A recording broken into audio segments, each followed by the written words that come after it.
I said last year that I was finally going to do something connected to the Nativity. Okay, technically I said adaptation, but things haven't gone well for me this year, and of the two choices I had, this was the better option. Still, it gets to the heart of what I wanted to do this year, and getting Jesus into this year's Christmas special review. Because after all, he is the reason for the season. Look, I don't care when he was actually born or why they listed it as December 25th. Somebody forgot to mark the actual date, and that's when we celebrate it. End of story. Reviewing an adaptation of Nativity is rather hard because while every writer, director, and producer has their own idea of what angle to take, we all know the story. It's been done and will be again. Unless they really screw it up, whether on purpose or being that ignorant, what can I really say here? But this year, I'm going to my old stomping grounds of Rankin Bass. And no, there's not going to be any more blind character subplots, so there may be another one somewhere down the line, but as far as we're concerned now, the streak is over. Which is a weird thing to have at Christmas. So, instead, we're looking at 1968's Little Drummer Boy. Now, my copy comes from the original television Christmas classics produced by Sony Wonder. There have been later installments of this collection produced, but mine looks like a book. Supposedly the personal favorite story of Rankin Bass writer Romeo Mueller, who worked on the story, The Little Drummer Boy is based on the classic carol by Catherine K. Davis. It was originally recorded by the Von Trapp family and popularized by the Harry Simon Chorale. The special uses a recording by the Vienna Boys Choir, but the list of re-recordings, like most classic Christmas songs before musicians and the RIAA get all claimy, is very long. Wikipedia, question the source, claims that the song is similar to a French legend, only replaced drummer with juggler, who plays for a statue of the Virgin Mary, while plagiarism today connects it to an old Czech carol, the Carol of the Drum. At any rate, the song is a Christmas classic, although according to Plagiarism Today and EasySongLicensing.com, the song is not in public domain. And that brings us to this year's special. So is this another symphony for Rankin Bass, or a sour note on a classic carol? Hey, you knew I had to work in a musical reference somewhere, right? Enough of that. Let's go back to ancient Israel, under Roman control. And as everyone returns home for the tax census, including one couple I'm sure you've all heard of. Our narrator, oddly, is not one of the characters, which is unusual for Rankin Bass. Greer Garson is the teller of this tale and doesn't play anyone else in the special. Teddy Eckles, and I may be pronouncing that wrong, plays our title character Aaron, but our tale starts with Ben Haramed, voiced by Jose Ferrer, and his partner Ali, one of the voices Paul Frees does in the show. They see Aaron and his animal friends as he trains them to dance. There's Samson the donkey, Baba the sheep, and Joshua the camel. Why is the lamb the only one with a name connected to his species? Ben has come to take Aaron captive for his caravan. He wants to entertain the people in Jerusalem who came for the census. And we get our first song, which is actually a villain piece.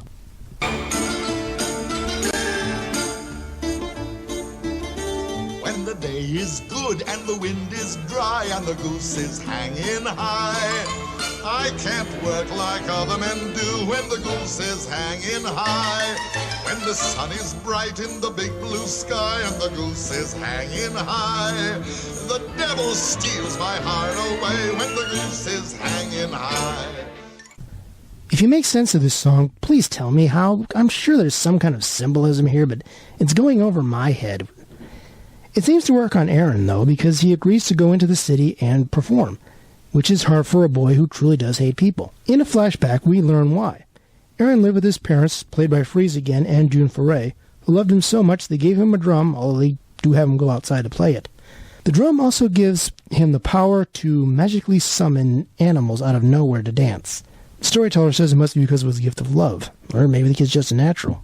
One problem with the flashback, though, is that they should have made a second face for the Aaron puppet that didn't look like he had eternally angry eyebrows. He's supposed to be happy in these days. Another is a concurring one in the special.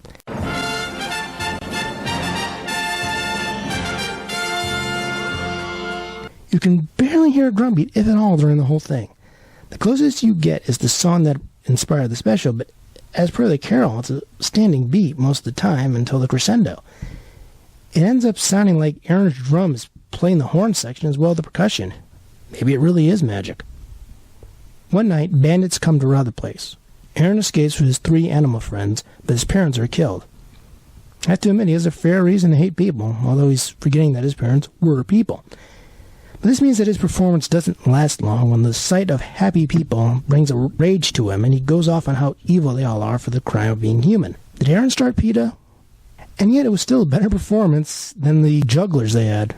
Maybe they need to get a carpet fixed. You never heard a lion laugh. You never saw a gator grin. A goose in a gaggle never gives a giggle. Why can't the animal smile? You never saw a smiling frog, a tickled lamb, a happy hog, a light-hearted camel, a merry old mammal. Why can't the animal smile? Main song aside, this is the best song of the piece. It's not that great, and while Eccles is a good actor, but not the best singer. It's not the worst, but it's not the best. After Aaron's rage attack, the caravan stumbles upon another caravan. And let's face it, these guys know how to stumble. This camp belongs to 3 kings, and I have to tell you which ones. You really don't know the history of Christmas. All 3 kings, by the way, are voiced by Paul Frees, who does a good job giving each their own voice as well as Ali and the father. However, our caravan came upon them at the wrong time, as they're about to leave.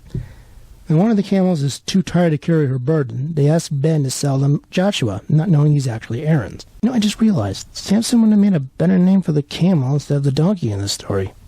Aaron is, not surprisingly, unhappy with this and takes the other animals to get him back. So Ben just sold part of the meal ticket he kidnapped and conned them into joining his troop. That's kind of dumb as well as mean and possibly illegal, Ben. It's not easy turning a song into a 22-plus minute special, although it works better than trying to do a 90-minute-plus movie. I've seen attempts to take popular songs like Christmas Shields, whatever you think about it, it's popular, and I kind of like it. Anyway, CBS turned it into a movie that has no connection to the song. It's just another Hallmark Christmas romance movie. It kind of lost the whole meaning of what the song was trying to say. And this isn't the only example, holiday or otherwise. So some of you are probably wondering where the song comes into the story. Be patient, folks. It's coming.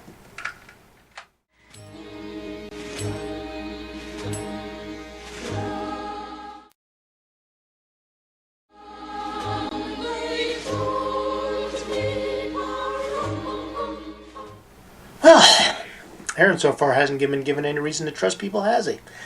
His parents are murdered, and now somebody he was forced to trust betrays him. It hasn't been a good time for the kid. However, this is a Christmas story set in ancient Israel. That means the miracle is coming. And Aaron and his manimal friends are going to need one. Aaron and his friends realize that the kings were following a star, and thus it's the best way to find them. We get another song courtesy of the Vienna Boys Choir because we have them and we may as well get our gold coins worth.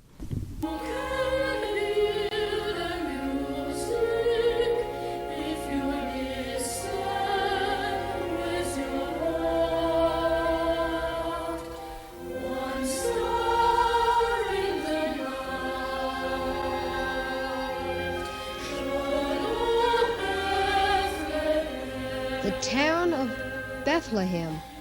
The song is decent enough background music, which is ultimately what it serves as, when Aaron gets to Bethlehem and sees the shepherds and others coming into the city following the same star. Curious, our heroes follow along and see everybody by an old stable. You know the one. All praying to God, which is where the song works best for this scene.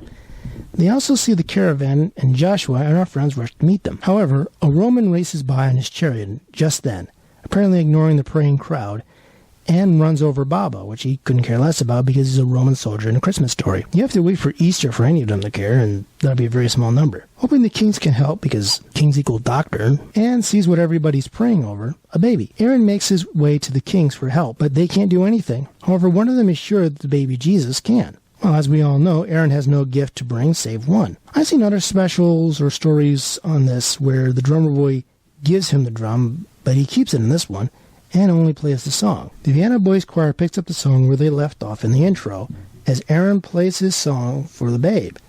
And he plays the song out of his love instead of his anger for other humans, who just happens to be the Son of God in this case.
And as Aaron looked at the babe, he thought it was the most beautiful sight he had ever seen. And yet, there is something more about him. So much more. This opens up his heart, and Baba is healed. 2 miracles before Jesus ever touched the cask of water. Letting go of his hate, Aaron finally embraces life and possibly becomes a Jedi. And that is the tale of the little drummer boy and his dancing animals. Somebody liked this special because it got a non-Christmas sequel taking place a day or so after the event. And I do kind of see why. This special is far less whimsy than most of Rankin Bass's other specials, not counting the scene with the bad performers. It's pretty dark for a Rankin Bass Christmas special, and that's counting our first one where anthropomorphic animals were shot dead. Aaron's history is rather violent, although we don't actually see the parents die. It is inferred heavily enough that we don't need to see a guy stabbed or a woman burned to death. You understand Aaron's situation and you feel bad for him when the next humans who can get him to do anything do him wrong. Granted, the stop motion is dated, but worked for the time. Ben's villain song doesn't make sense unless flying geese was a metaphor either in ancient Israel or 1960s America that I don't know about. It also feels out of place for this kind of story, while the other songs work for the situation. My biggest problem, though, is why there's no drumming in a special called The Little Drummer Boy. When Aaron plays his drum, I want to hear drumming, not woodwind instrument. They really couldn't find someone who could provide a good drum beat? Little Drummer Boy the Carol is a holiday classic about a poor boy whose only gift is a song from the heart. The adaptation goes into the boy's history, making that gift even more significant to the boy. It was a song for his beloved animal, but also one that opened up his heart as he finally saw a human smile that made him happy. That of the babe king who would go on to save us all and give us all a reason to smile. Remember that baby this Christmas, because you wouldn't be celebrating the holiday without him. And remember the eternal message of peace and goodwill that baby came to spread to us all. A very Merry Christmas from BW Media Spotlight. Blessed are the pure in heart, for they shall see God.